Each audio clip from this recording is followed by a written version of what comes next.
Hey guys, Samo again here, and continuing my exploration of the best albums in the history of the music, jazz, and today talking about, Maiden Voyage, one of the best records out there, of course, Herbie Hancock, 1965 Blue Note Records, under the careful ear and eye of Rudy Van Gelder. And, what can one say about this album? It's really like one of those albums that you just put on and it's amazing. Or already when we start with the band, it's basically Miles's quintet with George Coleman on tenor saxophone. Of course, George was later replaced by Wayne Shorter in the legendary Miles quintet. But we're talking about kind of one of the best bands there is.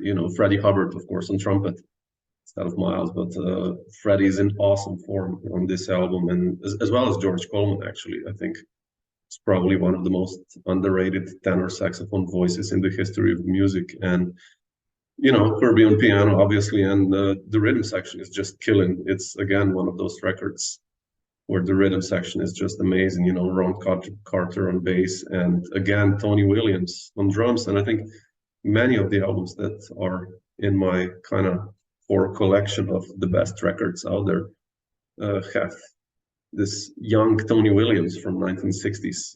Speaking about Eric Dolphy, or Tony's own records later lifetime, or with Miles obviously, and Maiden Voyage. So he made such a strong contribution as a drummer on all these records. And this record was also induced to Grammy Hall of Fame kind of award, like as one of the best albums. And it's like I said, the interplay in the band is really killing, and so are the tunes. Maiden Voyage became like a jazz standard, being played on many jam sessions. And there are some other beautiful tunes here. Little One, The Eye of the Hurricane, really two nice ones. And then the whole record ends with the amazing changes and melody.